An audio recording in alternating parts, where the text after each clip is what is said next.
Nick Calandra is coping and seething about not just Smash JT, but me apparently. Yeah, Nick Calandra had a little bit of a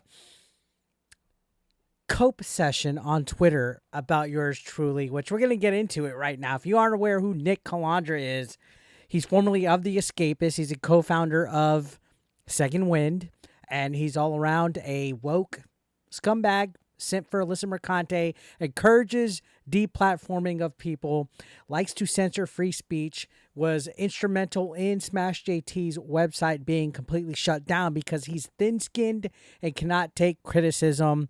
And apparently he's still triggered. He's still scouting the internet and trying to play like none of this bothers him at all. But we all know deep down inside, these political activists that cosplay as gaming journalists can't take it that anybody's talking about them. And now Nick Calandra let me know that I got to him. I got to you, Nick. I got to you. And there's no amount of cope or seethe that you could do to keep me away from my guy. Because little Nicky, you and me, we're going to become best friends. You want to get nuts? Let's get nuts. So I saw this tweet that was shared to me.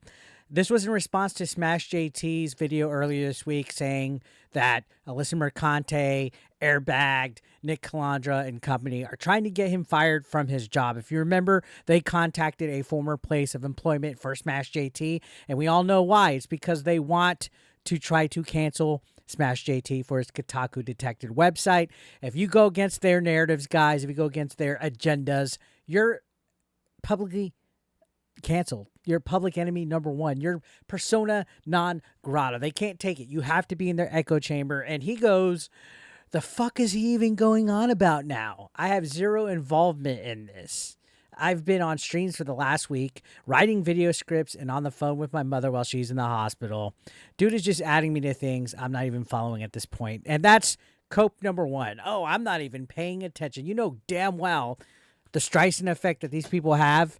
They're watching. They're paying attention to everything. They're not following it. I guarantee you there's a Discord, a group chat, a Twitter space, something where not just Nick Calandra, but Alyssa Mercante and even Rebecca Valentine, that John Feep's queer, even Airbag, they're all in on it. They're all in a group chat seething and coping about me, Hypnotic, Melanie Mac, Quartering, Smash JT, Atreus, you name it. If it's anybody that's covered them, we're talked about. Now, the other funny thing that they tend to do is they tend to do this whole, a family member in the hospital thing to try to paint the people that are saying bad things about them in a negative light. It's one of the oldest tricks in the book. If there is somebody in the hospital, prayers for them. It still doesn't keep you excused from trying to cope and seethe and try to lie your way out of this. Now, if you watch Smash JT's video, he said you were the one that sparked Airbagged and Chris Kindred contacting employers because you tweeted out about attacking funding sources. So yeah, in a sense, it's your fault, Nick. You're the one that said attack these people at their funding sources to stop them, to silence them, to censor their free speech. You were the one that did the initial call to action. Are you directly responsible for what Airbagged or Chris Kindred might be doing? No. But you sparked the pitchforks. Do you not understand your responsibility as an influencer for when you make a call to action like attack their funding, it actually can happen and will happen? Now, continuing on, he goes on to cope and seethe with some more tweets saying he watched a minute of Smash's video, laughed, and turned it off. Yeah, right. I guarantee you, if he turned it off, it's because he just couldn't handle it. His fifi's hurt. He goes, I'm this guy's boogeyman at this point. No, you're his cow. You're his low cow. He's monetizing you and making money from it. And you might think, oh, it's barely any views and blah, blah, blah, blah. No, he's monetizing. Trust me. Now, he said, been too busy with actual work to even pay attention to their antics aside from the occasional poking fun at them. The occasional poking fun or the daily group chat that you're having. You're not fooling us, Nikki. Little Nikki, you're not fooling anybody. I know you have a group chat. Really getting a lot of use of that picture of mine. Yeah, I mean, until you get a new one, we're going to use the most dopiest one of you. Now, continuing on, he says, I legitimately cannot imagine being married, having kids, and having them hear me make unhinged rants like this for hours a day for literally a few dollars of ad revenue he generates. It's always about the numbers. It's always trying to downplay, their views, their money. Oh, he's also married and children. Like nobody that's married with kids can have rants. Can make a living making videos, ranting about stuff, giving their opinion. You're automatically unhinged if you're going against the grain. You're only saying it's unhinged because it's not woke, because it's against what you believe in. That's how you guys operate. You guys are pussies. You can't take it that somebody has a different view than you.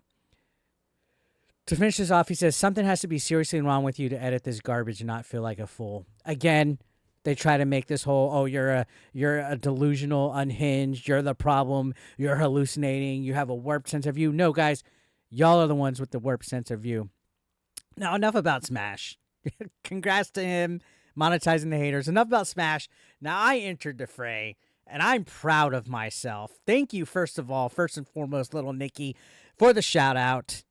You're helping me get my way to 87,000 subscribers, so if you guys haven't subscribed yet, hit that subscribe button.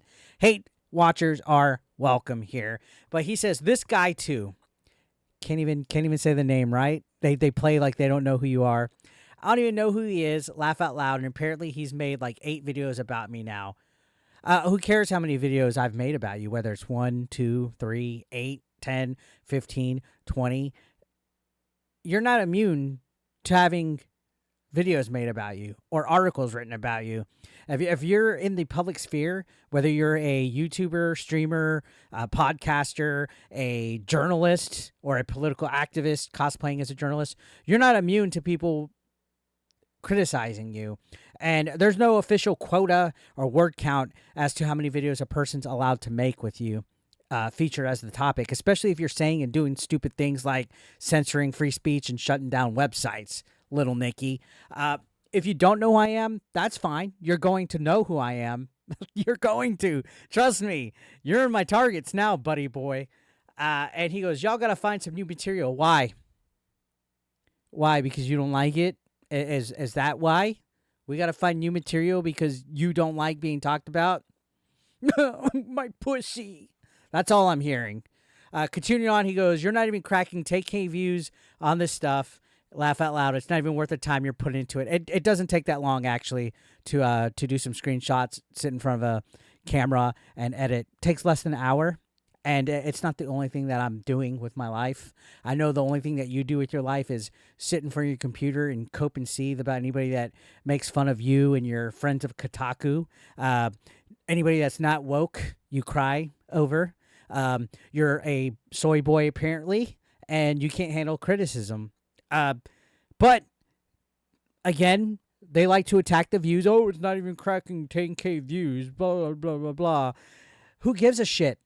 Whether I have 1 view, 100 view, 10K view, 1,000 views, doesn't matter. And guess what? You're helping me. Thank you for the shout out. Thank you for promoting my video. I appreciate that so much. And the ad revenue is nice. You know, you got to remember, it's not just one video that the daily ads show up on. Appreciate it. Are you going to attack my funding source? I wish you would, motherfucker. Now, continuing on, he says, maybe talk about games instead. Okay, well, pot calling the kettle black, as I can't even speak right now. Maybe you and Mercante and Kotaku should talk about games instead, too, instead of crying about wokeness and diversity and DEI in your games. How about that? Maybe y'all should talk about video games and make video game guides for the websites that are hiring you to be video game journalists instead of crying about diversity and trying to challenge people to physically fight. You know, it's funny. Mercante challenged people to fight her physically, bitch. And not too long ago, you challenged people to fight you too. I believe the exact phrase is that you would knock out anybody that's anti-woke. Well, knock me out. Exactly, soy boy. Anyways, guys, I just wanted to make this rant. It's pretty funny how these guys act like they don't care and they don't follow and they don't pay attention and that we need to get lives and new material and it doesn't affect them. But guess what? I'm blocked by Nick Calandra now. Tears, go cry. Nick, honestly, I think out of all the people involved, Mercante included, you're probably the biggest, cringiest, saddest display of somebody that is looking for clout in everything that they do. You can't handle criticism. You cry about stuff. You hate free speech. And it's amazing how much you get away with trying to dox people in your Patreon Discord, like Grums, attacking people, sending minions after them. You're pathetic. And you're one of the biggest problems out there. And we're going to keep talking about you. And thank you for the shout out. So take care.